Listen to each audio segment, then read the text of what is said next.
5:30 p.m., we moved here to the first floor chambers to conduct the council business meeting in person. And because we encourage community involvement, we invite the public to join us in person or attend via remote option through Zoom or view on BCAT. In response to previous comments that were not germane to city business and not accepted per the council rules and procedures, the council will be temporarily modifying the public comment process to only accept written comments. The council wants to ensure there is a safe, respectful, and productive environment that also encourages engagement. Continued discussion is planned to develop updated procedures, and we appreciate your patience. Written comments on business items or any other city issue may be sent to city.council@bremertonwad.gov or to 345 6th Street, Suite 100, Bremerton, Washington. And tonight we have Councilmember Fry, who's joining us remotely. And we will start tonight's meeting with the consent agenda. Thank you, Council President. For approval on the consent agenda are the following items. A, claims and check register. Approval of the following checks and electronic fund transfers. 1, check numbers 414025 through 414187 and EFT numbers V45636 through V45735 in the grand total amount of $3,882,800. Let me repeat that. $3,882,882.86. 2, regular payroll for pay period ending February 15th, 2026 in the amount of $1,203,078.33. 3, retiree payroll for pay period ending February 28th, 2026 in the amount of $44,578.82. B, minutes of council meeting February 18th, 2026. C, minutes of study session February 25th, 2026. D, confirm reappointment of Jay Montgomery to the BCAT Community Advisory Committee. E, confirm reappointment of Charles Bates to the Civil Service Commission. F, confirm appointment of Chance Berthume to Public Works and Utilities Director at pay band 22, rate 2 of the 2026 Management Professional Confidential and Fiduciary Salary Plan. G, purchase and upfit for international 12-yard dump truck. H, purchase of Vector 2115i pump truck.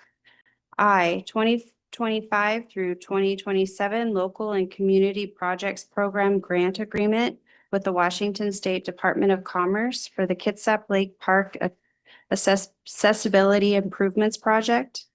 And J, contract modification number 5 with HDR Engineering for the 6th Street Active Transportation Project and related budget adjustment. This concludes the reading of the consent agenda. Thank you. Do I have a motion? Move to approve consent agenda as presented. Second. Call for the vote, please. Councilmember Chamberlain? Yes. Fry? Yes. Camerata? Yes. Goodnow? Yes. Mochler? Yes. Tip? Yes. Revelowski? Yes. Motion carries unanimously. So we have one of our appointees to BCAT Community Advisory Committee. I don't know if Mr. Montgomery, if you would like to come up and say anything? Okay. Thank you. Well, thank you. Thank you for the work you're doing for us. Okay, so we do have two information only presentations today. And well, I'll let you introduce, sorry. Item 5A, overview of proposed zoning code amendments, critical areas ordinance, BMC 2020.14, shoreline master program, BMC 20.16, and landscaping code, BMC 20.50. Tonight, we have Garrett Jackson. Thank you. Written comments were accepted until Tuesday, March 3rd at noon. at city.council@bremertonwa.gov, and no action will be taken by council tonight. And you'll have about 3 more weeks to send in written comments too. So thank you, Mr. Jackson. Yeah, perfect. Thank you. As was described, tonight is an information-only session meant to solicit public feedback. We have the city council's email address at the end of this presentation for those of you at home that'd like to provide comment. These proposed zoning code amendments are the critical areas ordinance, which deals with wetlands, streams, and similar environmentally sensitive areas. The shoreline master program, which deals with saltwater shorelines, Kitsap Lake, and the landscaping code, which regulates landscaping outside of environmentally sensitive areas. So it's more of an elected process than those critical area landscaping requirements. Just a review of the process that got us here tonight. We started the zoning code amendments review at the Planning Commission in September. Had follow-up workshops in October, November, and then an additional workshop in December. We don't usually have a December workshop, but we wanted to make sure that the public had an opportunity to respond to the material. And that led to a joint public hearing with the Department of Ecology, which was in January. The remaining steps are city council study session that we had last week. Tonight's information only session. We'll skip a city council cycle, and then in order to get public comment, and then have a study session on March 25th and public hearing on April 1st for final adoption. A bit of a policy background. Critical areas and shorelines are regulated by the state of Washington. Specifically, the Growth Management Act requires that all counties and cities identify, designate, and protect critical areas. The Growth Management Act also requires that we provide for enough lands for housing and jobs. So this critical areas update is very much how we provide a balance between providing for the environment and also areas for lands and jobs. And that we need to demonstrate no net loss, meaning that the environmental picture of today, that it can't get worse, that we can provide enhancement potentially, but these critical areas that we regulate can't be denigrated. And that we provide best available science for the decisions that we make, or that when we depart from best available science that we document it. And once again, state of Washington through the Shoreline Management Act regulates shorelines of the state. Thank you. Our own comprehensive plan has policies for expanding the urban tree canopy, protecting critical areas and the shorelines. Some examples here on the screen. And moving into our critical area ordinance. So through the planning commission process, our commissioners pointed out that city staff could do a better job educating the public about where critical areas are on their specific property. So with that information, we created a new critical areas webpage on the city webpage. And it provides explanations for each of the critical areas that we regulate in the city, whether that's wetlands, critical aquifer recharge areas, frequently flooded areas, geologically hazardous areas, or fish and wildlife habitat conservation areas. It also includes a link to the Kitsap County parcel search and instructions on how to use the parcel search to find critical areas on your specific property. Here's a list of kind of the highlights of the updates for the CAO update, critical area ordinance. Facet Northwest, who is our subject matter expert, provided us with a gap analysis, which is available online. That gap analysis provides an analysis of our existing code and what areas could be improved. The largest change that we have proposed are for riparian areas or the buffers next to streams. Right now, a fish-bearing stream has a 150-foot buffer. Non-fish have anywhere from a 35-foot buffer to a 50-foot buffer, and those are going to increase to a fish-bearing stream being 200 feet and non-fish-bearing streams being 100 feet. The reason for that update is those increased buffers were found by the Department of Fish and Wildlife to be the minimum necessary to protect fish habitat. We are proposing some departures from best available science, and that the Department of Fish and Wildlife recommends site potential tree height, meaning that your buffer should be as wide as a mature conifer tree can grow. To provide a little more regularity rather than a site-by-site analysis, many jurisdictions in Kitsap, including the proposal tonight, propose this 200-foot setback and 100-foot setback for a little more predictability. Another departure from best available science are stream buffer reductions and stream buffer averaging, meaning for buffer averaging that if you reduce a portion of your buffer that you have to add that back in somewhere else. And a stream buffer reduction just being a straight reduction of 25%. We're in an urban area and sometimes that requires a little extra flexibility, and that's what this reduction is meant to capture. And they're only for sites that have existing development. Increased tribal notification. So the city staff currently reaches out to the Squamish tribe and Port Gamble Squalum tribe for comment on critical area reports, and we're proposing to codify that outreach to our tribal neighbors. There's a number of definitions provided in the packet that are proposed for revisions. Most of those revisions are either suggestions from state, tribal, or our consultant. Public agency exception. We're proposing to take a public agency exception which provides additional flexibility from the critical area code from a type 3 permit, which requires the hearing examiner, to a type 2 permit, which is administrative, but also requiring as part of that code section outreach to tribes and state agencies. Tree removal, potential fines. So this is another large portion of the critical area update that will get people's attention, that if you remove a tree from a critical area or its buffer, you could be subject to fines of $5,000 for a significant tree, which is measured at 4 feet in height, having an 8-inch diameter for an evergreen tree, or 12 inches in diameter for a deciduous tree, or $1,000 for a tree smaller than that, with no fine for a tree that's smaller than 4 inches in diameter. That being said, mitigation to replace those trees would be required, just not a dollar penalty. Single-family home exemption from critical aquifers. So single-family homes are known not to have a detrimental effect on critical aquifers. We're providing this exemption for single-family homes as our jurisdictional neighbors in Kitsap already do.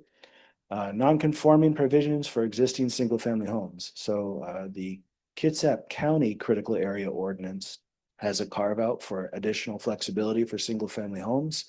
We've taken quite a bit of that language while providing a little more rigidity and structure to it.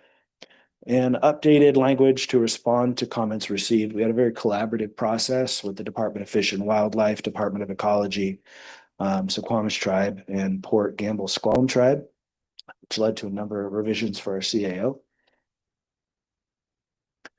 Best available science. This report is also available online from our environmental experts at Facet. It provides for long-range planning for climate change, the critical areas that we do regulate, including riparian buffers and site potential tree height. Moving on to the Shoreline Master Program. So most of the updates for the SMP were identified through the comprehensive plan update process. Once again, Facet provided us a gap analysis. It's available online that identified areas in our code that we could strengthen. It included cultural resources. So protecting areas that may have human remains or other artifacts that are of tribal significance. So codifying an outreach process to tribal entities to ensure that if there is development, then that development doesn't potentially destroy cultural resources. Updates to the definitions section, shoreline maps, allowed uses to coincide with our comprehensive plan update and the expanded uses of different housing types allowed in the city now. And to update the code for consistency with a new zone in the downtown sub-area plan. It's a very minor update. The name of the zone changed to downtown. And here's an example of the changes that we're proposing for mapping. As you can see, this current map on the left is kind of devoid of some critical information like parcel lines and some street names. The proposed update, much better depiction of current property lines as they've changed over the years. And then replacing single-family residential shoreline designation with the term low-density residential. Once again, kind of moving away from single-family neighborhood to low-density neighborhood. And we're also proposing to correct a mapping discrepancy. In 2017, map E was changed, as you can see in red dash, from commercial to multifamily. That section appears on map D, as you'll see in the adjacent image. We need to update that to be consistent with that 2017 decision. So the landscaping code. Now, once again, these are areas that are outside of critical areas and environmentally sensitive areas. And there's a lot to consider on what we require as a city, including protecting your own home and property. The National Fire Protection Association recommends a home ignition zone for trees and landscaping within 200 feet of structures. That you shouldn't have excessive landscaping around your property because that could lead to wildfires and jeopardizing your structure. The Washington State Department of Natural Resources has a wildlife urban interface that requires additional building code upgrades for fire retardants if you're in an area that's heavily treed. Trees and landscaping also have to consider overhead electrical lines, underground utilities, effects on neighboring properties, and other factors. So there's a lot in an urban environment that might dictate what kind of landscaping you provide on your property. And a point of emphasis from our planning commission are these costs that are associated with landscaping and how that might affect new housing and businesses. So the intent section of the landscaping code was updated. The current section names quite a few items that this chapter doesn't regulate. Fish and wildlife habitat areas and stormwater, those are things that are in the existing intent that aren't regulated by this chapter. So we've proposed a new intent section that captures what this section is supposed to regulate. In order to increase the urban tree canopy, we're looking to lower the trigger for when landscaping is required. The Kitsap Building Association provided us some feedback that the Planning Commission was interested in, which led to, if you are going to remodel your existing structure, then if your remodel is valued at 50% or more of the structure, then that triggers landscaping. So not 50% of the property, combined structure property value, 50% of the assessed structure. And we feel like that's a good way to trigger landscaping to ensure that the urban tree canopy is expanded. We have some alternative street tree requirements and alternative interior landscaping requirements that we'll get into a little more in the next slide. Proposing to incentivize drought-resistant tree incentives, once again, borrowing from the Kitsap County Code, which incentivizes drought-resistant tree species by requiring a smaller size tree at the time of installation. So if you have a smaller size tree, it would be cheaper to install, and then the city has the positive long-term effects of that being a drought-resistant species. Other items for update are protecting the critical root zone of trees, consistency with BMC 1504 stormwater, implementation of landscaping plan. So that's if the department is having a little bit of trouble getting compliance out of a developer to install per their approved landscaping plan, this new section would allow staff to require a letter from their landscape designer saying that the plan has been installed consistent with approved plans. Remove landscaping requirements adjacent to parks. So if your property is adjacent to parks, there's a current requirement that your property be screened by that park. And we talked with our parks director who agreed that, that it may not be necessary to do that. There's general idea of keeping eyes on the street, eyes on those public spaces, and providing a buffer may be counterintuitive to that. And root control barrier, that trees within 5 feet of a public sidewalk and infrastructure may be required to install a root barrier. So that's to protect sidewalks and utilities. And essentially that's a plastic sheeting that you install that that directs roots downwards and away from public utilities and other infrastructure. This is the portion that I was referencing about incentivizing larger trees. So both interior trees, which would be in trees that are, say, in a parking lot, and street trees, that we propose to keep our existing landscaping standards while adopting an alternative if you choose to have a larger tree variety. Right now, we require 1 street tree for 25 linear feet of street frontage. We're proposing to lower that to 1 for 50 if you provide a larger tree variety.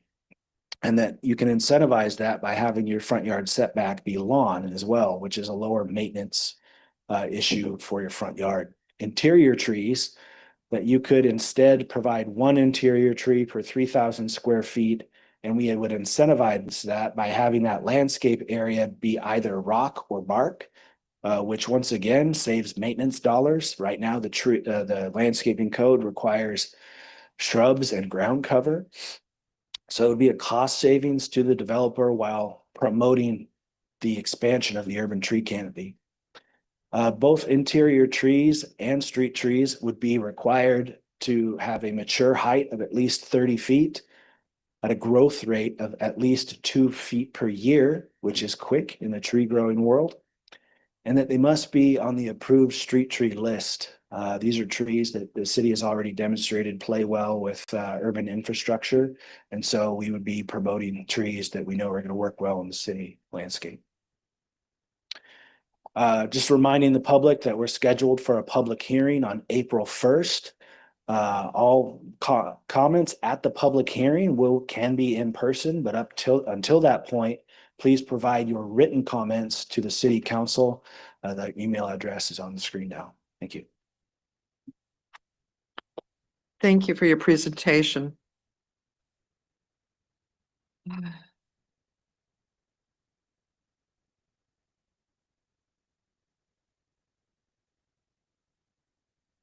Next item on our agenda, information only presentation is overview of proposed levy lid lift.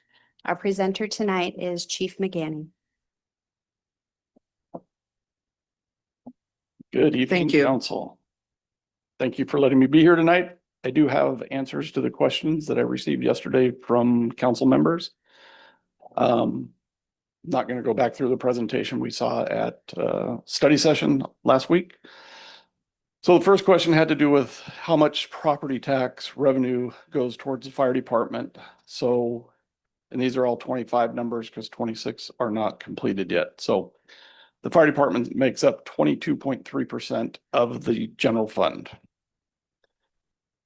The regular property tax collected for 2025 was 9.3, just over $9.3 million. So 22.3% of that is a little over $2 million. That is without the EMS levy. If you add the EMS levy in, which is $3.1 million, we get a little over $5.2 million of general fund money. But remember, the EMS levy is voted on by the taxpayers and has to go towards EMS. Sure. So currently, I think the property rate is what, 1.48? 1.47. 1.47, and the proposal is to raise it another 0.48, correct? Correct. So I'm not talking about general fund, but the portion that is your property tax. Right. So So if that's like another 25%, that would be designated towards the fire department only, plus what you're already getting, correct? correct. The 48 cents additional would come to the fire department to support this proposal. There are property taxes collected for bonds that are currently out there. One of our bonds, the public safety bond that was voted on in 2015, just came off the books at the beginning of 2026, and that net reduction is 9 cents. So if we went forward with the 48 cents, it would net 39 cents to the 37 cents to the citizens. Someplace in there. Okay. So the next question had to be to do with campaign cost. This is just a rough estimate of $15,000 to $20,000 to run a ballot measure, just depending on how many other things are on the ballot for the primary election. The next question had to do with structurally, if we did this levy lid lift, would it impact the statutory limit? Yes, I mean, it would put us closer to the statutory limit. Again, with this proposal, with the bond coming off, it would be a net of $1.84, and the city's statutory limit is $3.32. Just as a side note, in 2002, the city's property tax collection rate was $3.30. We're now at $1.47. Well, could this affect the long-term flexibility of general fund needs? Yeah, possibly. And then this other one, the question had to do with fire district or RFA, not germane to this lid lift. That would be a whole different topic that we'd be talking about.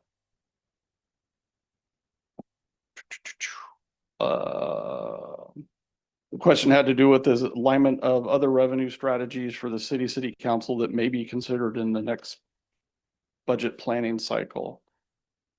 The lid lift could be viewed as one component of a broader balanced revenue strategy. The lid lift would directly support fire operations, staffing, apparatus replacement, and facility needs. It will also provide long-term stability and transparency because the voters will know exactly where the funds are dedicated, as well as meeting council goals and mayor's initiatives. Next, risks associated with waiting for finance to develop a comprehensive revenue and expenditure strategy addressing the projected $5.6 million gap. If we wait, not sure when that plan's going to be completed. Talking to Director Riley, it will not be completed by May 1st. The risk is increased maintenance costs, reduced fleet reliability, continues to extend vehicles beyond service life, and it will delay the arrival of a new fleet. I appreciated this question. I had to laugh though. Does the mayor support the advancing of this request? I appreciate your confidence in me standing up here thinking I would stand here in front of city council asking for a multi-million-dollar tax increase to our citizens without having my boss's support. So, but I would like to remind council of one thing, nor myself nor the mayor has control of this. Council is the one that will allow this to go to the public. Equipment and facilities. I'm not sure what was meant by this, so maybe we can clarify. Special funding for a new ambulance was provided. That special funding was provided by the voters via the EMS levy to get our additional unit. And then the same thing, there was special funding for a new boat. That boat was funded by the port security grant and the fire department through revenue sources that we bring in through selling of the current boat and GEMT monies and other revenues that we bring in covered the cost. There was not an effect for the new boat on the general fund. Is there additional requests from the fire department for the 27-28 biennium budget? That's undetermined at this time. We haven't started our budget process, and I don't know what's going to break between now and then. Fire station 2, do fire station 2 and 3 have private sleeping quarters? Yes. Both stations, we can sleep up to 6 people and they all have individual bedrooms. That was accomplished through the last bond that we did. When it comes to bathrooms, each station has 3 bathrooms and 1 shower. The shower is a communal shower that they have to lock the door. So there's a couple different shower heads in there. And back in the day, you'd have a couple people taking a shower at the same time. We don't do that anymore. So 1 person at a time for showers.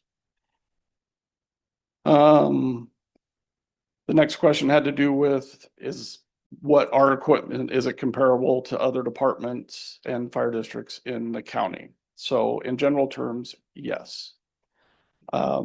Most fire stations in Kitsap County all have fire engines in them.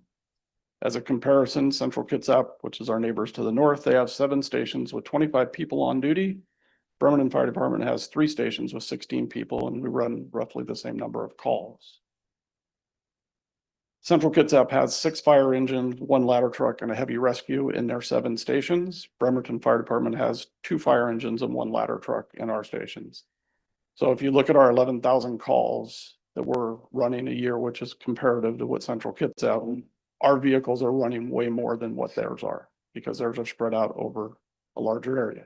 Granted, they have a larger area to cover. So at its core, municipal government has been organized and has a responsibility to protect the life, safeguard property, and present quality life for our residents. But among these responsibilities, public safety stands as one of the primary and foundational duties. Without effective fire protection and EMS response, other services will be diminished. Businesses cannot thrive, neighborhoods don't feel safe, the infrastructure and investments will lose value. We could lose lives and property would not be protected. Fire, EMS, and police services represent the city's most immediate response to crisis. If we accept that ensuring public safety is a primary obligation of municipal government, then our planning, budgeting must reflect that reality. Expansion and growth cannot occur without corresponding investments in the system that protect that growth. As population increases, so too must fire and EMS capacity. This growth must be deliberate, measurable, and aligned with projected demand. Not defer until response times lengthen, crews are overextended, and the system approaches failure. So in closing, a 48-cent lid lift would specifically address structural gaps between raising service demands and restricted property growth. This request will provide sustainability for operational funding, predictable revenue growth tied to assessed evaluation, voter transparency and accountability. It will help protect other city services from disproportionate cuts. So in short, my goal is to maintain response times, staffing reliability, apparatus readiness, and community risk reduction efforts. Thank you. If you have any other questions that. Do any council members have questions? Yeah. Jennifer? Thank you. I missed all the numbers at the very beginning. So can you repeat for me so I can have them on hand? You said the percentage of the city's total property tax revenue that would be directed to the fire department is 22.3%, correct? Did I get that right? Currently, right now, the fire department makes up 22.3% of the general fund. General fund, thank you. Okay. And then I got a little lost in all the other numbers. So the estimates including and excluding EMS revenues for context, but I think you had a different way to describe it. So I have a couple different numbers. Can you repeat those numbers for me? So currently, without the EMS levy, Okay. if you were to take the 22.3% that the fire department makes up, that 20 of the $9.3 million in general property tax that's brought Got in, the fire department's portion would be $2,075,007. 2,072, about 2 million, Just, just over $2 million. just over 2 million. Yep. Okay, thank you. And then, you had a $3.1 million figure and a 5.1, what was that? Can you- So the EMS levy currently brings in $3.1 million, just over. Okay, So if you combine the $2 million and the EMS levy, our total property tax would be just over $5.2 million. got it. So the current 1.45 property rate brings in $3.1 million. No, that Okay. 50 cent, the EMS levy is at 50 cents Oh, right now. apologies, that's where I'm, And okay, that brings in okay, $3.1 million. got it. Okay. Thank you for repeating those for me. That's all I have right now.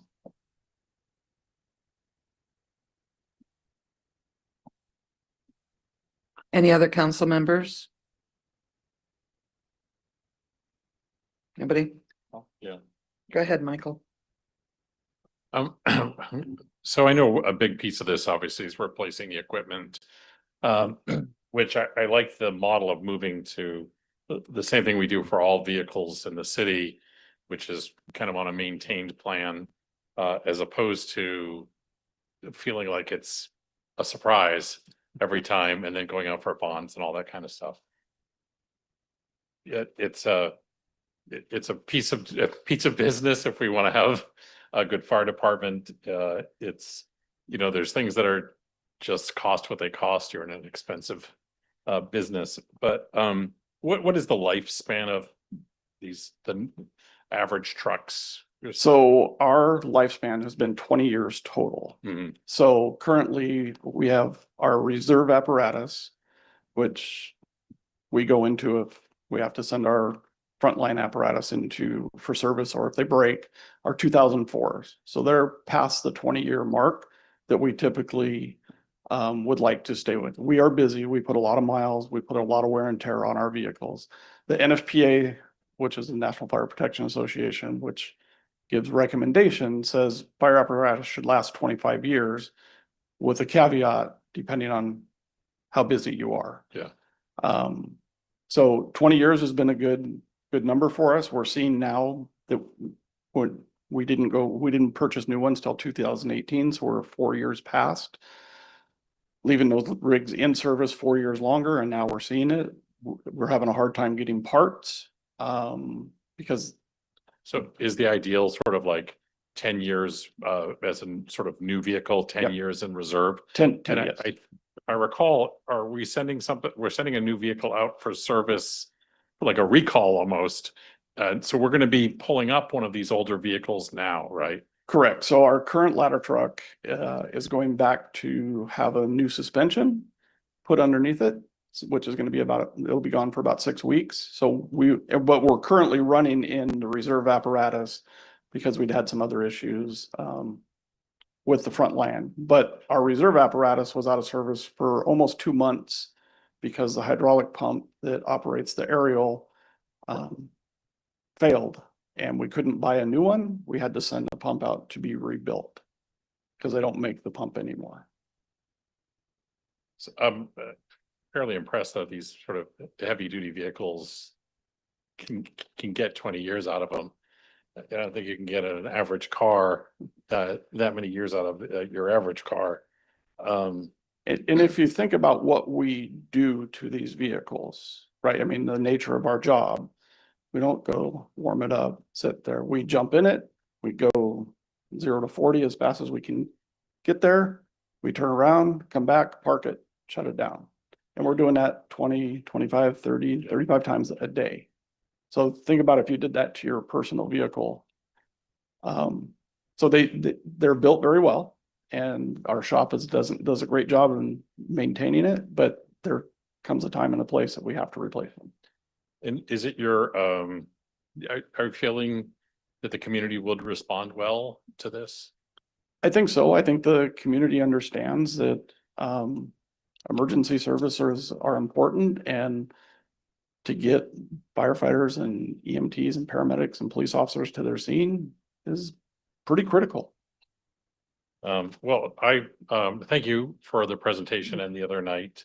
And it's a cost of doing business. I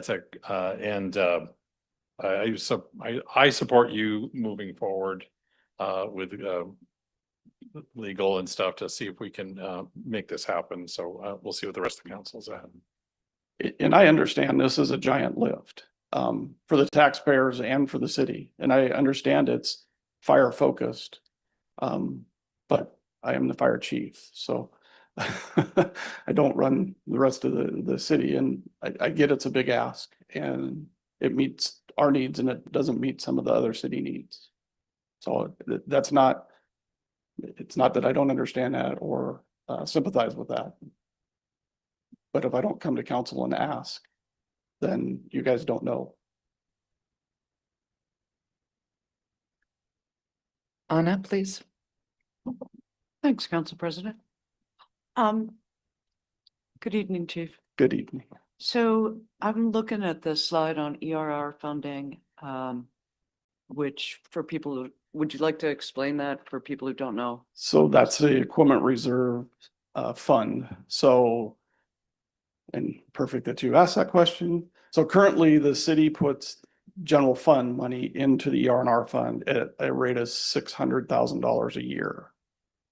And that's to replace vehicles in the general fund. So the fire apparatus are not in the equipment replacement fund. If the city were to add our apparatus, it would add an additional $700,000 a year to that. $750. Well, I'm asking to put $750 away because I'm looking Sorry. 11 years down the road. But if we didn't fund this, right, if we say no to taking this to the citizens, the city would have to find $7 million or $700,000 a year to replace in 10 years when we need the money. Thank you. We have nothing now. Thank you. And it's also, you're talking about how this reduces debt reliance. Is this connected to the fact that borrowing money is expensive? Like, will this reduce overall one of the costs in the general fund budget, like debt servicing? Well, it will stop us from having to go to bond and ask the taxpayers to pay for a bond. So as an example, talk to Director Riley today. If we were to bond and I was to ask for $7 or $7.5 million bond, there's a $35,000 bonding cost. The elections would be the same cost. But then the taxpayers over the next 10 years are going to pay $1.5 million in interest to pay for that bond. Okay, I think that's a really useful point to make. Okay, I have been roughly educated by many people who are married to firefighters. Really, multiple. And apparently each firefighter needs a bedroom to him. Are there any women working for them? We currently have 6 Okay, women. I beg your pardon. I've just never seen them.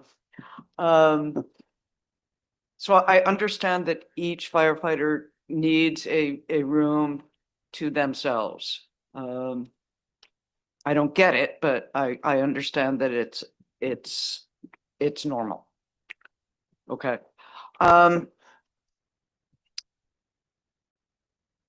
When you presented before us last Wednesday, did you have any, because council was saying, is there any way that you can reduce this since it brings us closer to the cap that we can do for property tax? Did you look at this with any eye to possibly decreasing any of these costs? So I can look at, one option would be to bond. We're not going to bond employees because that money goes away. So that would take staffing off the table if we were to bond. If we were to lower the levy cost, right, I'm cutting someplace. If I only ask for 5 firefighters, then I'm not going to be able to accomplish getting 3 people on a fire engine. Okay. Because we have 4 shifts and Yeah. it just won't So that's where the Now nine. you explained that really clearly. Thank you. So, Okay, so please go on. I'm well, sorry. just to interrupt. answer your question about firefighters needing their own room, do they need their own room? No, for years we've slept in dorm rooms. For those that have spent any time in other areas that have dorm rooms, it's not a lot of fun sleeping with people that, like myself, who snore, and it disrupts your sleep. So, people having their own personal space does a lot for them. But putting bunk beds in fire stations, and we went away from the dorm room style just because of that. People need space, and we commingle a lot, and we have female firefighters, and it's not fair to ask them to, be in a bunk bed with a male counterpart. I just don't think that's good business. So that's why we've gone to this. The fire service across the country has gone to this. When I was in the Air Force, we had 32 people sleeping in the same room. You can imagine what that was like. Cozy. It was cozy and it didn't smell very good. Okay, I have no further questions on this. I do hope that you will consider entering the language about what would happen if this were a bond and not a levy. Sorry. Next time you make a pitch to the public. Yeah, we could put that in. That's it, just suggesting it. Thank you, Chief. Thank you. I can't tell. Does Councilmember Fry have her hand up? Okay. Yeah, I was the one chief who wrote in and asked about how it fit with other fund strategies that we may be considering. And so, that's my concern is that are we doing this, out of balance with any additional requests that might be coming down the pike for our community who, as we know, doesn't have a lot of income. So, yeah, I would, I know you've been talking with Director Riley. I'm going to assume that if you got this far, that when you're in front of council, that everybody is supportive of this, meaning Director Riley and the mayor and at least most department heads, although I can imagine, making fire a priority forces us possibly to make something else less of a priority. And yet I agree with everything that the chief said. This is one of our foundational responsibilities is public safety. And I think sometimes we veered, away from that. So as you can tell, I am a mind divided about this. I do have concerns that it's not part of a larger strategy, but overall I'm supportive. So. Thank you. Councilmember Tiff, do you have any comments you want to make before I do? No, I. Okay. Right, right. Well, my biggest concern is that we haven't had time to do an overall plan. And I understand Director Riley won't have something ready by May 1st. But what would be the issue of you waiting until the November elections to put this on instead of the August elections? Where at least that buys us enough time to look at all the different things that we're trying to fund instead of jumping in right now with just fire.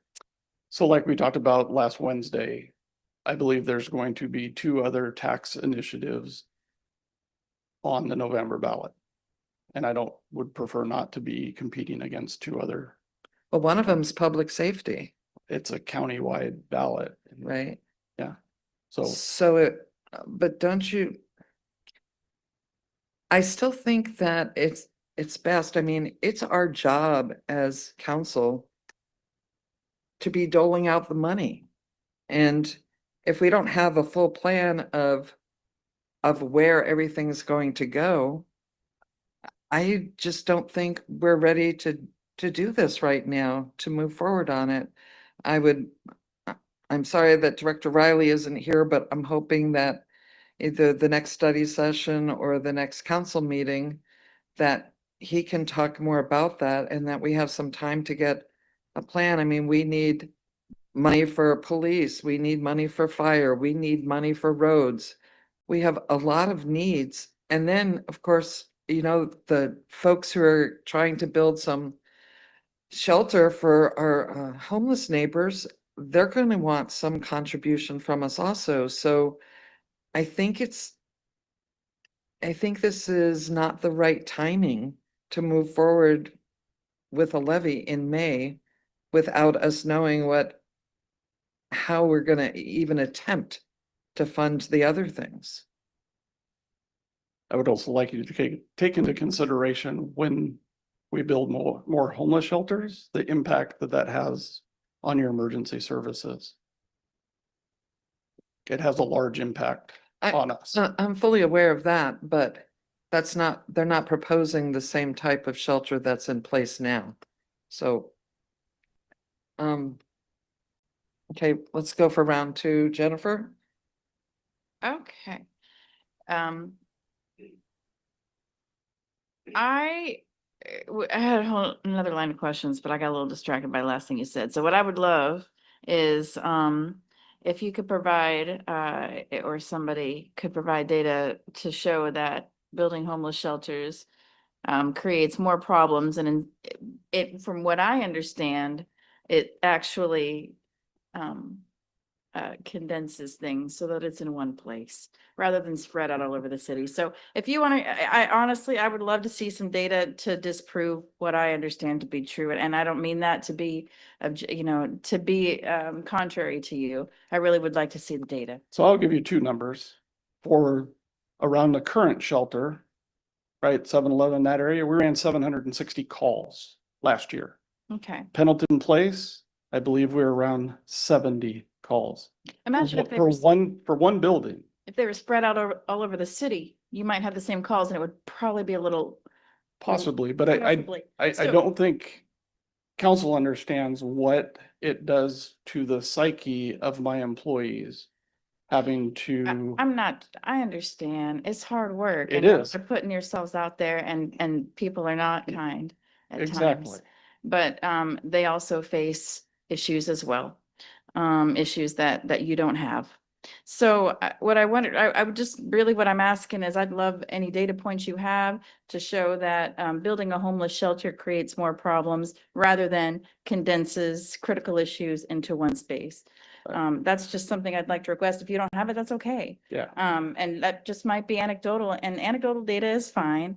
But I like data. I like peer reviewed studies. I like, those are the kinds of things I'm going to be looking at when I think about what's, I'm sorry, I should probably get off this because this is not what we're here for today.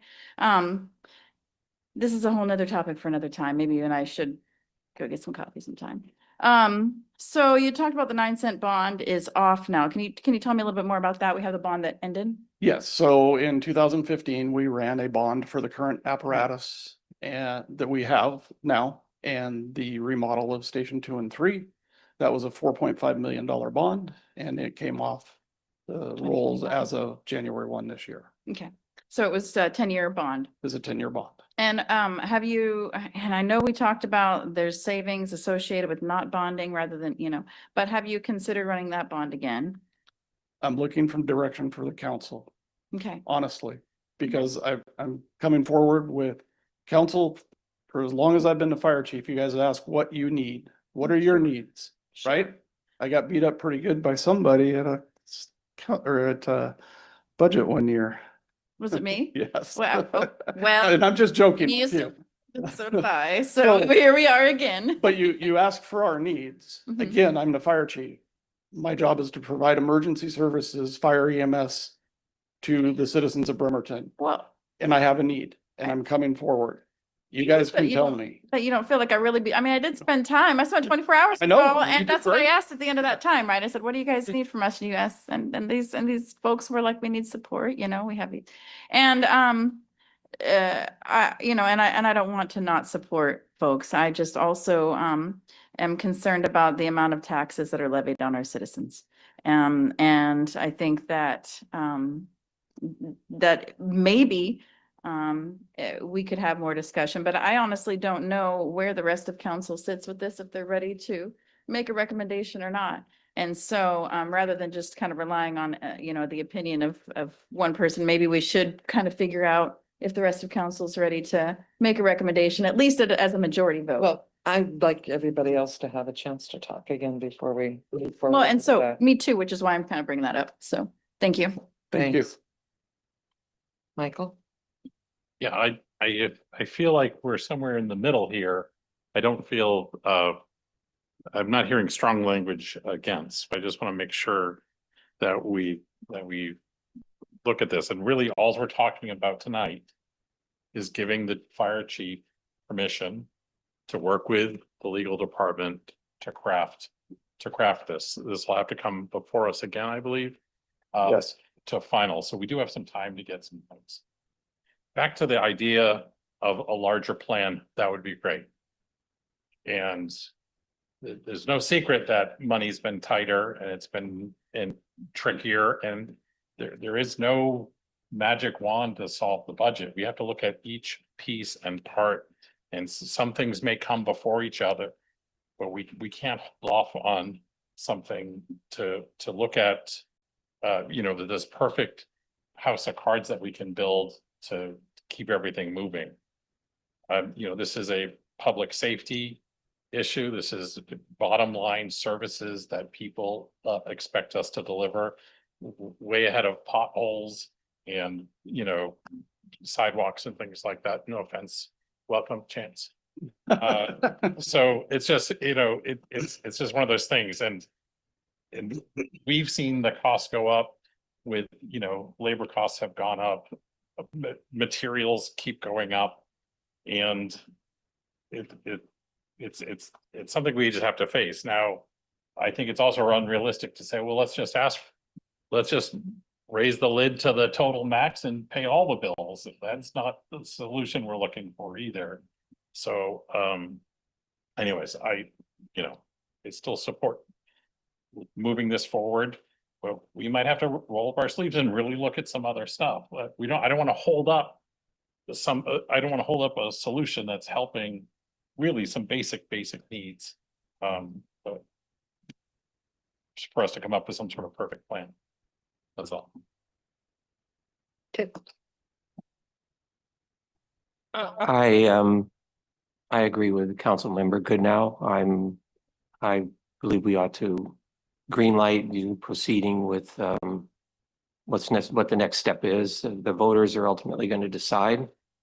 And therefore my confidence is in them as far as them weighing. So I support this. Thank you. Does Councilmember Fry have her hand up? Anybody else want to make? Yeah, one of the points that you made last week, I think is useful to repeat, which is that the multi-care facility just north of Lowe's has urgent care. The old QFC, the Franciscan Virginia Mason on Kitsap Way, also has urgent care.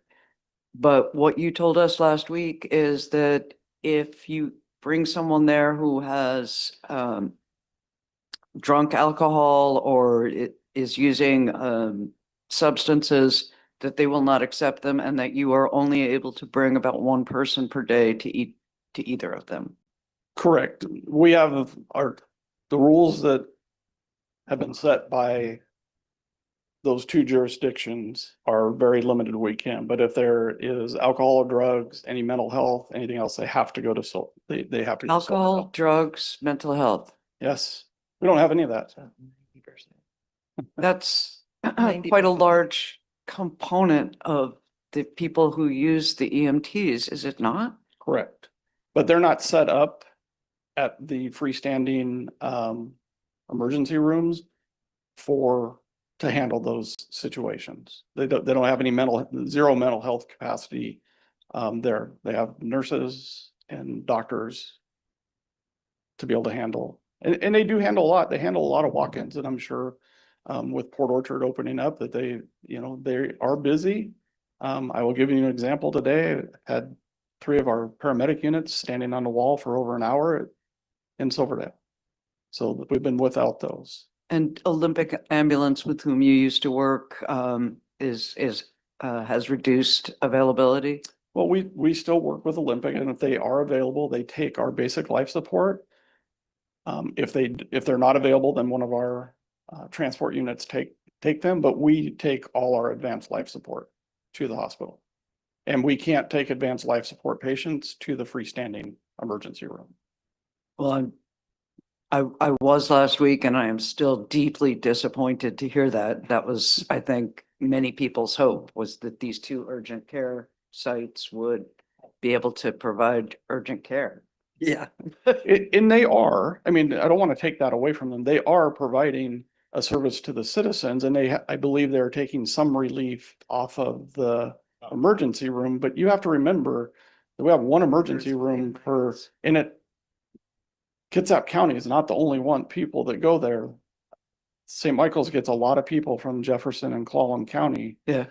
Because they don't have the same services up there as they do down here, and they're the closest hospital.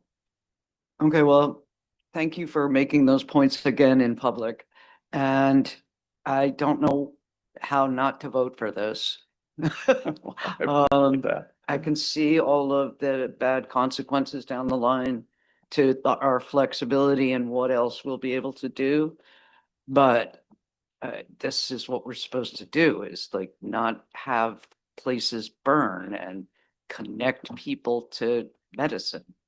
So thank you, Chief. Thank you. So is Councilmember Fry still not on?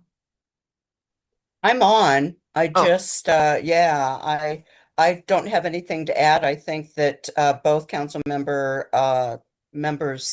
Goodnow and Tiff, made some good points, and I'm certainly not one that's going to stand in the way of our public safety. So I'm supportive. Well, I still have concerns. I think that moving forward with legal to work out the wording, and with finance for them to fine tune things is fine. But by us all saying with one voice, we support you moving forward, I think that's something we all really need to listen to our constituents and talk to them about. It's a huge increase. And when we were at the top of our allowable levy, I bought a house for $62,000, and now I have a house that's a third of that size, and I'm being taxed for a $300,000 house. And in 2 more years, the tax assessor's office comes around, and a similar house to mine just sold for 500,000. I mean, teeny. So our taxes, it's important to really think about that, because as we tax all the residents, including the landlords, the rents go up. And are we going to create more people with more needs because we continue to become more and more unaffordable? As far as moving forward with legal, I support that, but I really would like to see our finance director come and talk to all of us about all kinds of strategies that we should be working on right now instead of just one. Because let's say the your levy passes, but then the public safety one doesn't. So it's not like we're going to have millions extra to help support the police department. So, I mean, that's my biggest concern. I mean, you might be first in line, but you might be the last to win, you know? It's not lost on me. I understand the lift and what we're asking for. But I also understand the city doesn't have the funding. We don't have general fund funding to be able to fund the needs that we have. So I mean, the only way we have to handle this is to go to the taxpayers and ask them to increase what they're paying. I understand it's a big lift. And, you know, if council allows it to go through and we put it on the ballot, there's gonna be, you know, I mean, the firefighters and myself, we will be out working hard and in the public and having discussions with all our residents about this and the importance of it, so. Okay. Do you have something else to add, Jennifer? Well, I don't see a proposed motion, but I feel like there's general consensus for all of us, but most of us. There's, Perfect. It sounds like most of us are supportive, so all of us really will be moving forward, so thank you. That's all. I just want to clarify. Thank you. okay, thank you, Chief. Thank you. So I just want to remind the public that you have plenty of time to write in. Please do city.council@bremertonwad.gov. And next up, we have the mayor's report. Welcome, Mayor Wheeler.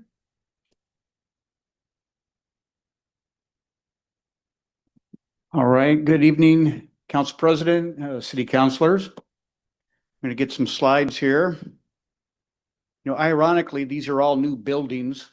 Many of them are new buildings, which I applaud your decision to continue this, the chief's proposal moving it forward. They all require EMS and fire services. So, but the first one though, this is just a little bit of fun coming into downtown. March 6th, so the Bremerton Lantern Parade. I brought that up earlier. Councilmember Camarada brought that up as it's her district, but the event is here. So Friday at 5:30, if you want to come down and have some free fun, I invite you to. I'll be here. My wife and I, Sunny and I, will both be here to take part in Bremerton's first Lantern Parade. Next slide. And I was looking at Councilmember Goodnow. Check-in is at the Roxy Theater. Yes. Yep. I probably stole one of his slides too. Anyway, we'll talk about that later. So the up at Forest Ridge Park. So folks have heard that we are getting ready to install a gate, and there's I've got some information here about some of the challenges we've had with the motorized vehicles going into the park. Really the focus points back to the pros plan at the very bottom slide, or the very bottom bullet. And this is going to create an area where it's really pedestrian focused. If you'll notice, most of our parks have a pretty clear separation of motor vehicles and playgrounds and the open spaces people enjoy. This one is unique and currently does not have that clear separation. So with the gates we're proposing to install, which will be happening soon, we will get that. And so then there's more safety inside of the park for our residents to enjoy. And so excited for this beautiful park. We think this small improvement is going to be a big benefit. Next slide. That's one of the buildings I was talking about, 31,000 square feet, coming soon up into Olympic College. That's what I meant when I talked about increasing development in the city, all adding needs to our departments. We talked about fire, but every building has needs that our city supports. So this is another one right here, Information, Innovation and Technology Center, 31,000 square feet and 258 students. And you'll notice up there, this is cool. So computer science, information systems, digital media arts, water flow research engineering. So we're talking about potentially curriculum that might create our next employee here in the water division. So coming soon, and excited for the future of Olympic College because this has been in the works for a while. So site plan review is currently being accomplished in our city. Next slide. Another building. Another, as I mentioned earlier, these are in the city of Bremerton. This was cool. I went to the building dedication recently. This is phase one. This is phenomenal in person as it looks on this slide. And when we talk about the future of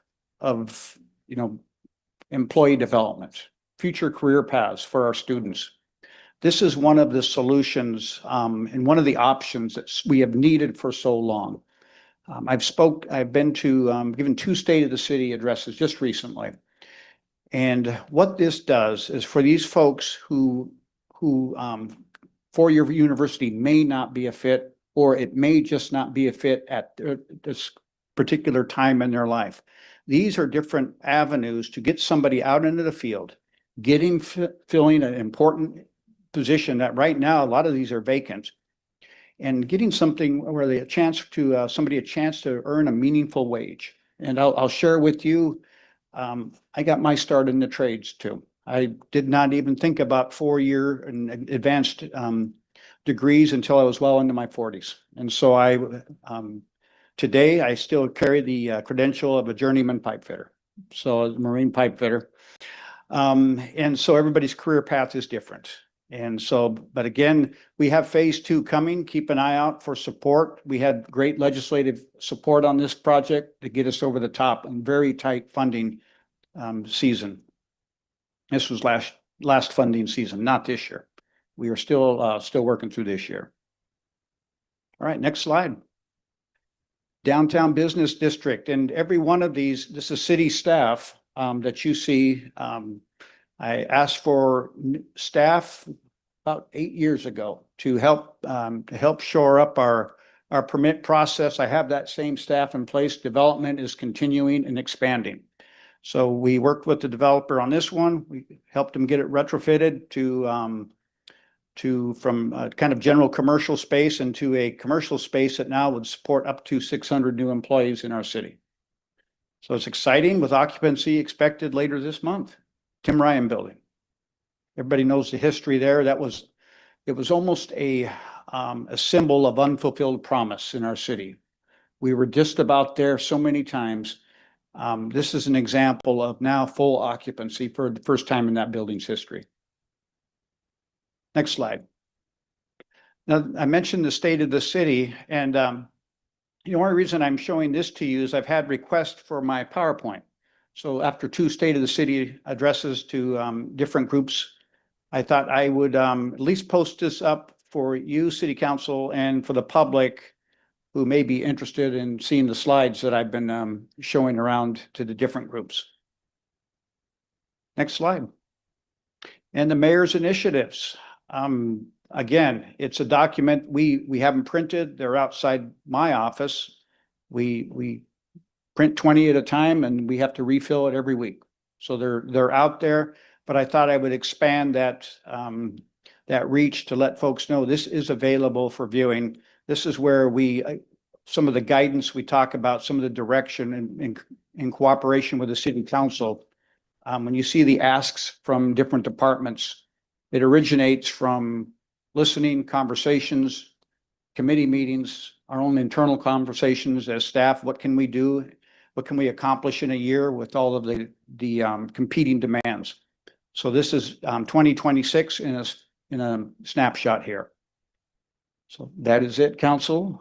Thank you. Thank you, Mayor. And next up is council member reports. This is an opportunity for council members to provide an update on any issues or events taking place in their district, announce any events they've recently attended or plan to attend, and to speak on any other city-related topics.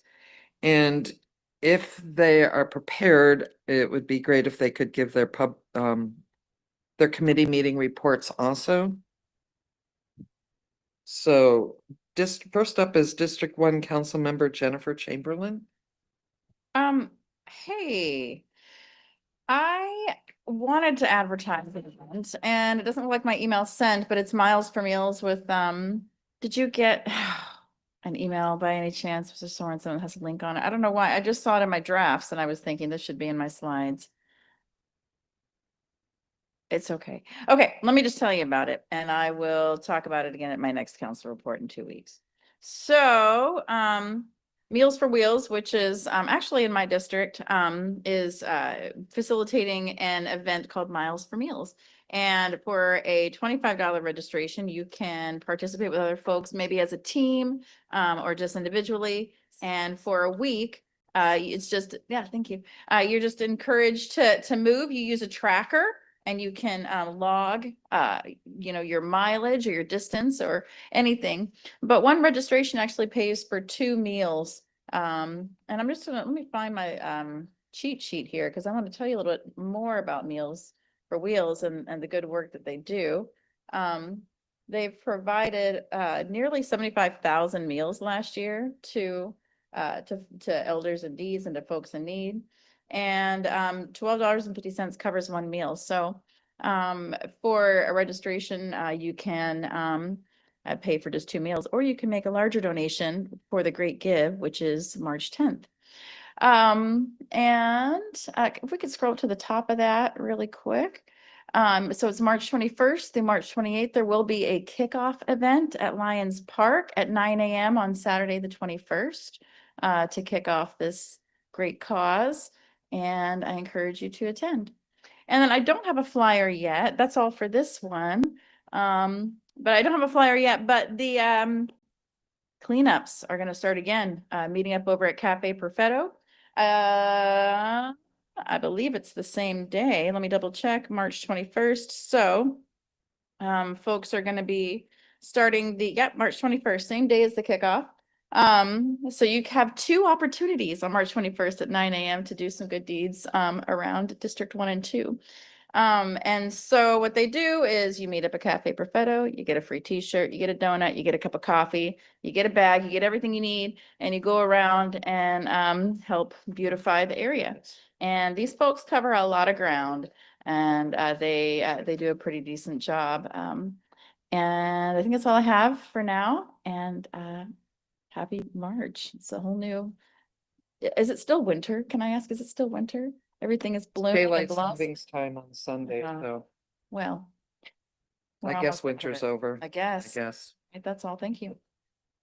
Next up is Council Vice President and District 2 Council Member Denise Fry. I don't really have a report tonight, but I do have the minutes of the Public Works Committee meeting.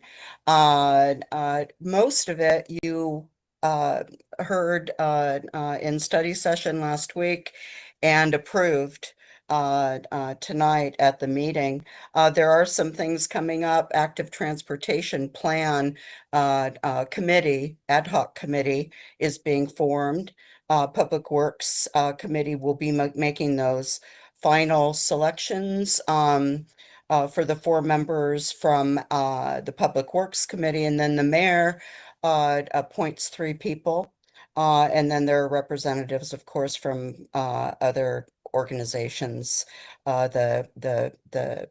I won't say the same old, but the usual suspects show up, people like from public health and so forth. So we're about good to go on that. And Cami gave us Anna, I might even appreciate you pronouncing the name of the chemical. Perchlorate.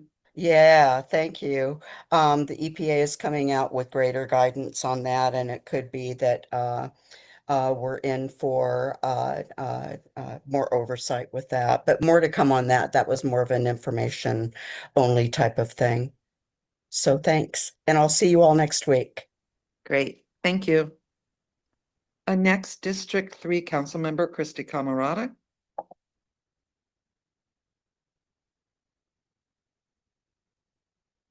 I'll go ahead and give the audit committee report first, and then we'll get into my stuff because I always like to finish on a super fun note. I am the chair of the audit committee, and the last meeting that we had, the last piece of work as a carryover from last year was presented, and that was the water rate impact if no commercial timber harvest report. That was completed and is available online. We also discussed, as a secondary, it was the second time we were looking at it, the Washington State Auditor's 2023 financial statements and federal single audit report. And there weren't a lot of follow-up questions with that, but that is also available online. And then the next meeting is scheduled for April 14th. And one of the things that the auditor is going to look at is entitled Procurement Policies. They are going to review city procurement policies and criteria used to determine whether the city will request bids, sole source contracts, or extend existing contracts. So it's just a big overview of our procurement policies for the city. As far as my report goes, I'll get my fun slides. Thanks. Thank you. And we can just go to the next one because I know my name. I'm good. I promise. So this amazing photo that I know took your breath away when you saw it was when I attended on Saturday, February 22nd at the Kitsap Library, the Sylvan Branch. A little shout out to that because that's my library that I like to go to. The Kitsap Community Co-op made a presentation giving an overview on the future expansion plans that they have. When I saw this, I thought it was kind of an open house format. I thought I was just going to sneak in, see some things, ask some questions.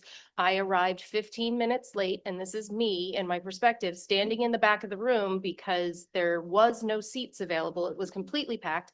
And I had to go from where those folks are standing up against the wall and do a walk of shame all the way around because I showed up late. I would also like to do a little Where's Waldo moment here. You see somebody is seated there by the open door. They got there on time. That is Mayor Wheeler. That was a very fun walk of shame that I got to do right in front of him as I arrived late. But that was an absolutely amazing presentation, more so because it was a complete PowerPoint presentation that they had given of an overview of their facilities, some of the grants that they have recently obtained through different state resources and working, I think it was with the Department of Commerce, securing grants for themselves so that they can expand and provide even more to the area for this. And so if you're unfamiliar with it, the Kitsap Community Food Co-op is a community-owned grocery store. And I had to write down their address so I didn't mess this up. But they are located in downtown Bremerton at 421 Park Avenue. And just an FYI, their store hours are Monday through Saturday, 10 a.m. to 7 p.m. and Sundays from 10 to 6. So we do have a downtown community grocery store that is open 7 days a week that has some pretty amazing hours. They are just now starting to close as we've been sitting here all night long. So it's a neat thing. One thing that I learned that was a barrier for myself that I had created and is absolutely made up is you do not need to be a member to shop at the Kitsap Community Co-op. I did think that you had to. So non-members are always welcome to shop at the co-op. Members just receive benefits if they decide to in discount forms while you're shopping. So that is something it held me back. And it was something that I thought that it wasn't as, community oriented because I thought I have to be a member. You absolutely do not. So if you're curious about it, I recommend just going and stopping by, but their presentation was pretty amazing. And that's District 3. Thank you so much. Thank you. Next up is District 5, Councilmember Michael Goodnow. So I will highlight a couple of things we talked about at public safety because it's some fun stuff to say. We discussed establishing a BMC for fighting in public, not making it mandatory, but making it illegal. Also establishing a BMC for misuse of 911 and again, making it illegal. This is the funnest thing that's come across this dais in a while. We're going to amend the BMC that is known as the litter code because it is illegal in the city of Bremerton to drive a car without a garbage bag in it. And I'll be checking all your cars before you leave the property today. I have several. Okay, so and then we're doing some stuff for motorized wheeled transportation devices and bicycle safety and helmets. But we're gonna square away that litter bag.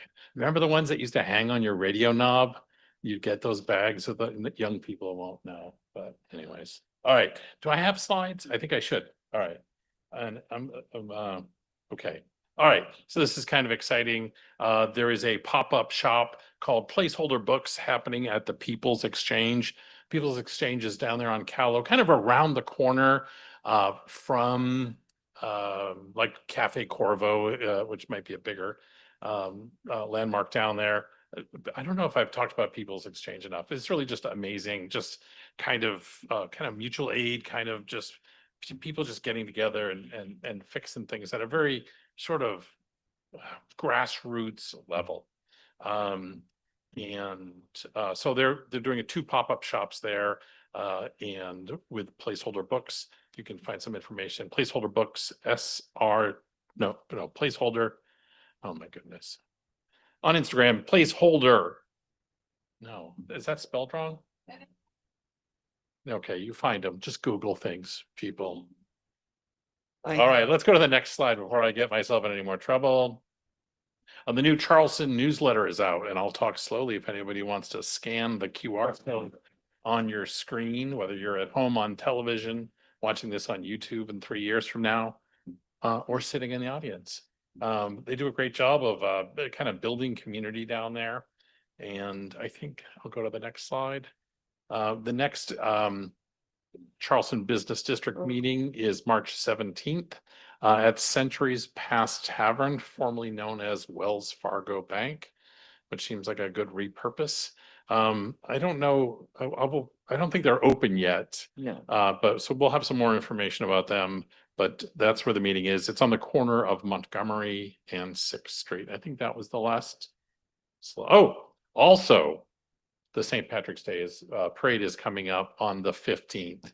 No, yes, 14th. Thank you. On the 14th. It's going to be a little different this year too. It's going to kind of start. It's going to start right out here, sort of. Well, it's going to queue up on 5th Street and then kind of start on Pacific, and it's going to go. It's going to go down Pacific to 4th Street, down 4th Street to Park, back to 5th Street on Park, and then back up this way. And it's in the afternoon. It's a little later than it used to be years ago. And I probably have notes in an email. 2 o'clock, steps off at 2 o'clock. So if people want to walk with the Charleston District, they're welcome to do that. And then for the first year, they are doing something in Quincy Square called Shamrock the Block. And that's going to be very, very kind of cool. I don't know if anybody was at the Pirate Festival this past weekend, but it was a lot of fun. We're finding some really interesting things that I also feel are kind of right sized for Quincy Square. We're going to be careful, I think, not to try to stuff too big of things in there. And but then I'll also make a plug for my day job. The Roxy on that night is having another tribute to Quincy Jones. So it's really going to be like, there's some Grammy winners coming up. It's going to be a good time. I just noticed I have this cuddling down my head. So I didn't think anybody would ever see it. And then thanks, BCAT. All right. Also, I'm a member of the food co-op, and I don't think Christy wants to be a member of any place that I am. Unless she's I'm sorry, forced. Council Member Camerata.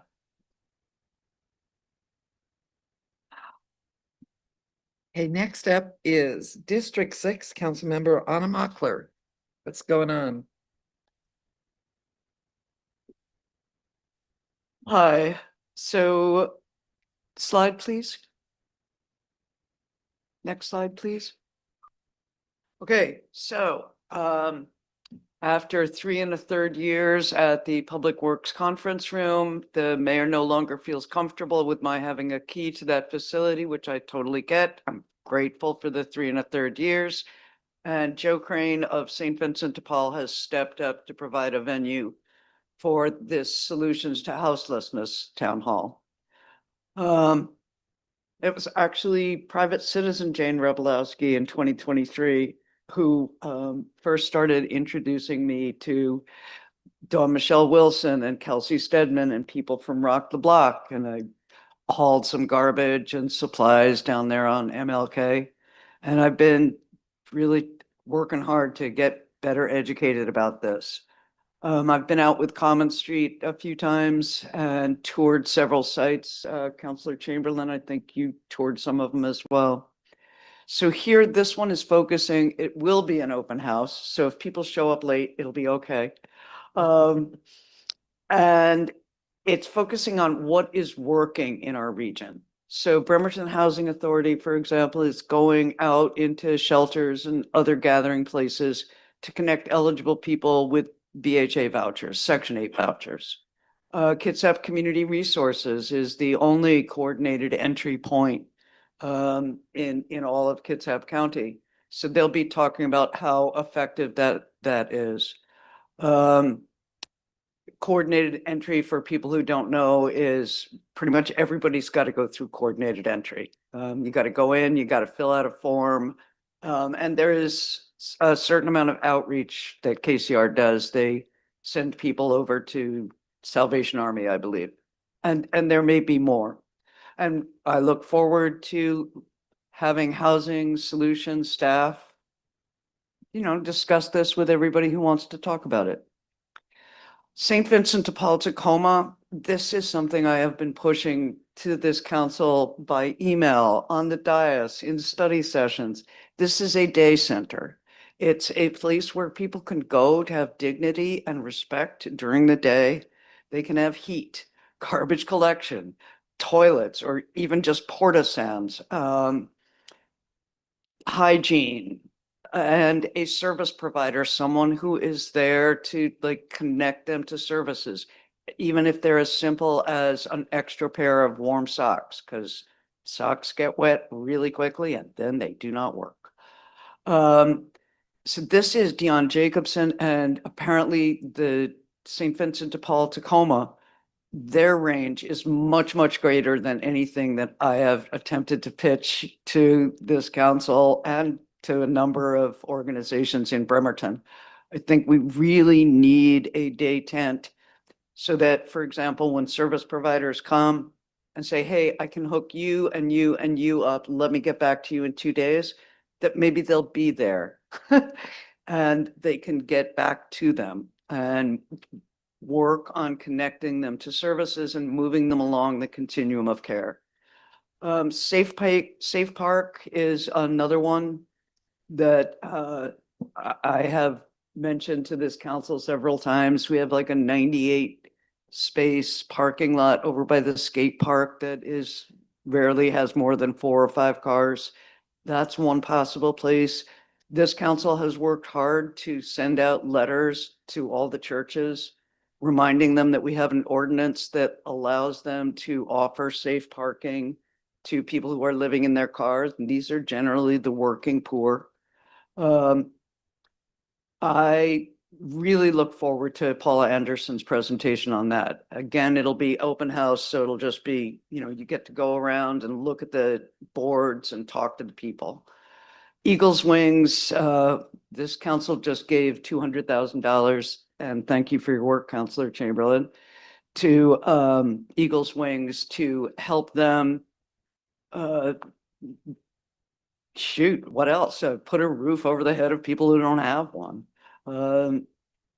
The only thing that I'm really upset that I was not able to get is the sanctioned campsite that I saw down in Fife. This is another thing that I've been pitching to this council for a long time.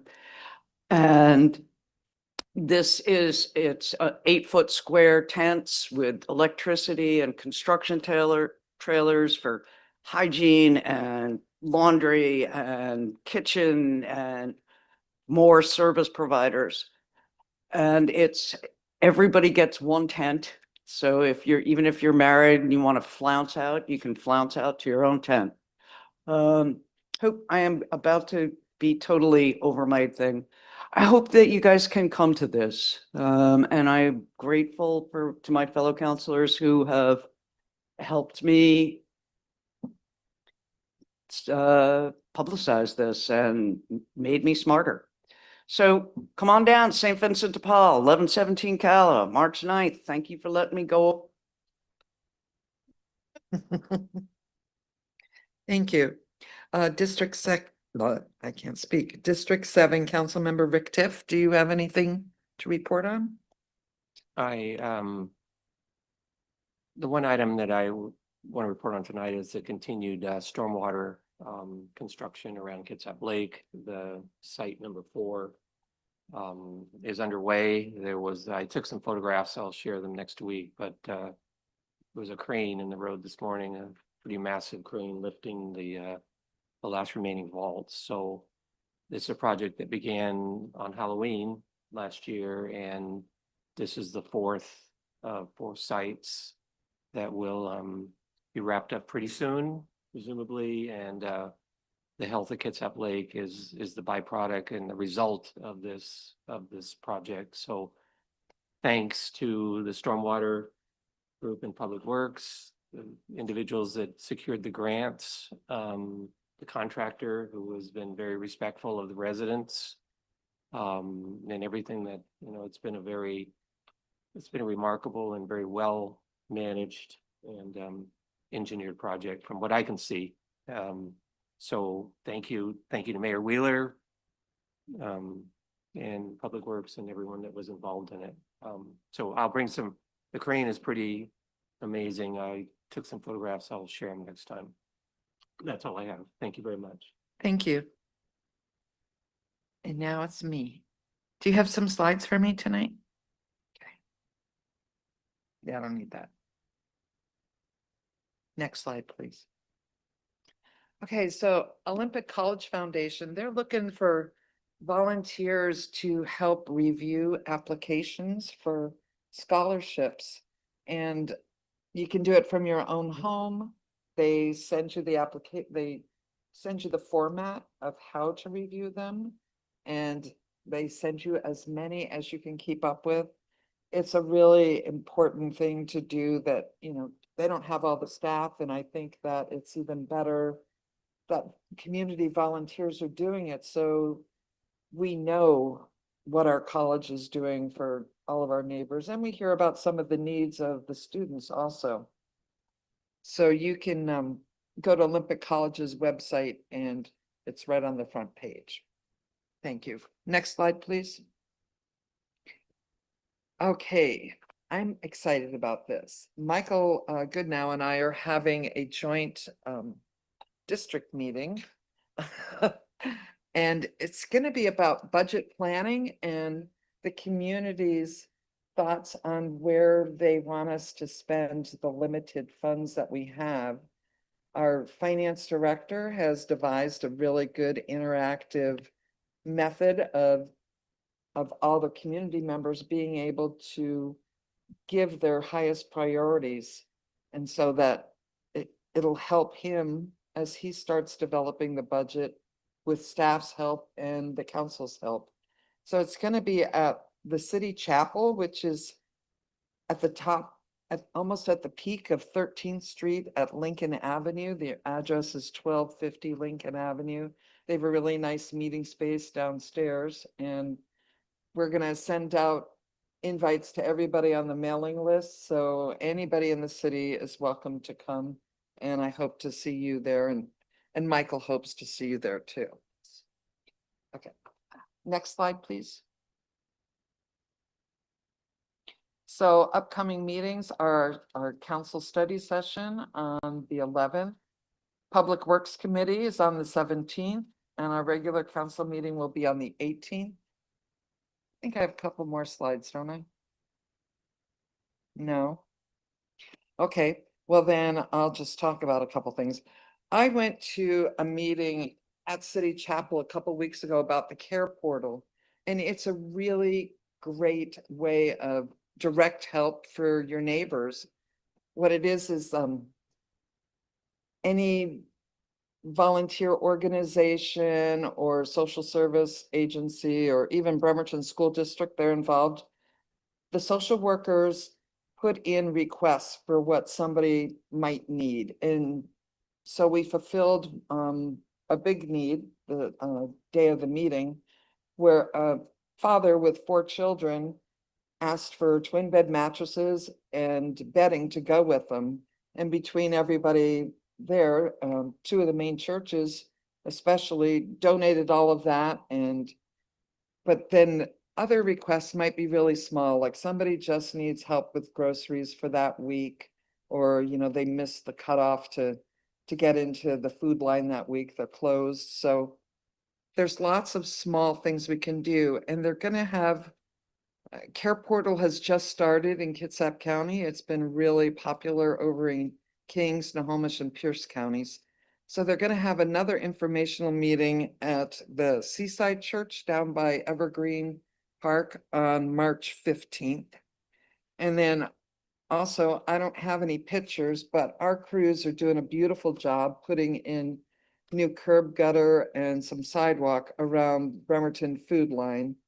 The old sidewalks there had massive tree root uplifts, and a lot of the folks that are served there, they're either walking there or taking the bus, and they have to maneuver around on what were terrible sidewalks. So the crews are doing a great job, and at my next meeting, I'll have pictures of their completed work. So I think that's it for tonight. Yep. So this meeting is adjourned. Thank you.